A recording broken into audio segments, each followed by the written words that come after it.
God at sundry times and in diverse manner spoke to us through the prophets, but in these last days he is speaking to us through the Son. This is the word that is written in the book of Hebrews chapter 1. Kwamba hapo awali Mungu alikuwa anatumia tu manabii kuzungumza na watu. Lakini sasa hivi Mungu anatumia mwana ambaye ni Yesu Kristo ndiye anaongea na watu sasa hivi.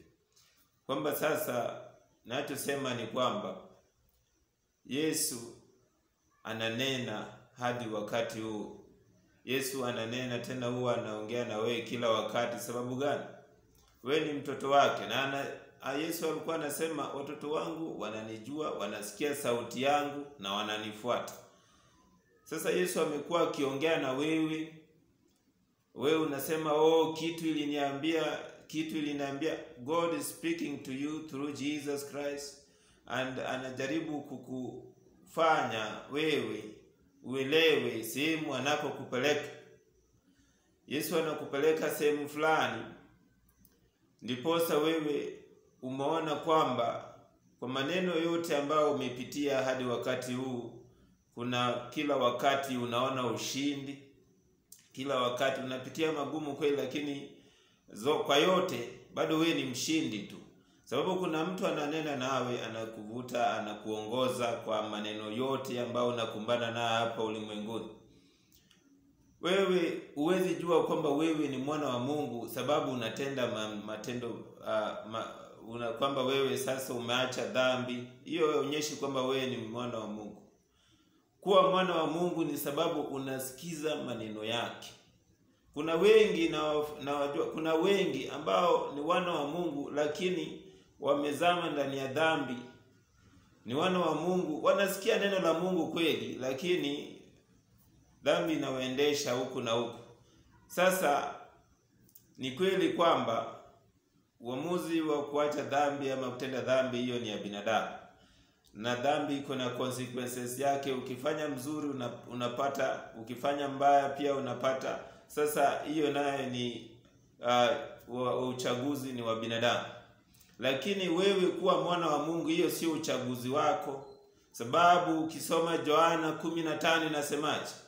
Kwamba wewe haukunichagua, mimi ndio nimekuchagua wewe. Sasa wewe kuwa mwana wa Mungu ni kitu ambaye Mungu alijua kabla aumbe ulimwengu, kwamba wewe utaamini kwa Yesu, kwamba Yesu amekuja akakufa sababu ya dhambi zako na amelipa dhambi zako zote. Zenye ulifanya, zenye unafanya, zenye utakuja kufanya, Yesu amekulipia yote. Na wewe Mungu alikuwa anajua utasikia hili neno na utaliamini kwamba Yesu amekuja akakufa sababu ya dhambi zako. Yesu ambaye hakuwa na dhambi yote. Dhambi zako imewekwa juu ya Yesu. Yesu akateswa sababu ya hiyo dhambi zako. Sasa wewe kwamba umefanyika kuwa mwana kupitia Yesu Kristo. Hii ni kazi ambayo Mungu alikuwa anajua. Ukisoma Waefeso wa kwanza hapo, Waefeso 1:4 inasema kwamba Mungu alikuwa na kujua kabla hata aumbe chochote. Before the foundations of the world, alikuwa ameshajua kwamba wewe atakuongoza hivi, atakutoa kwa giza hivi, atakuzaa upya.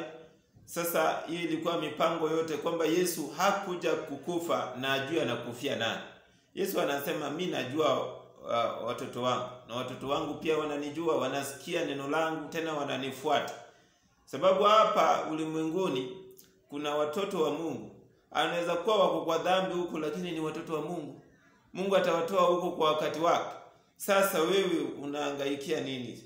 Wewe ni utambue kwamba wewe kama mwana wa Mungu, na wewe kukuwa mwana wa Mungu ni sababu hii maneno ambaye ni ya Yesu Kristo unaisikiza. Yesu ananena na wewe kupitia kwa watu. Yesu ananena kupitia anaweza nena na kila kitu, sababu yeye ndiye ameumba hizi vitu vyote. Sasa anaweza nena hata na mwenye dhambi. Anatumia mwenye dhambi, hata mtu mwenye unadharau kabisa, kuongea na wewe. Unafaa kuwe makini sana. Yesu anaongea na wewe kila wakati.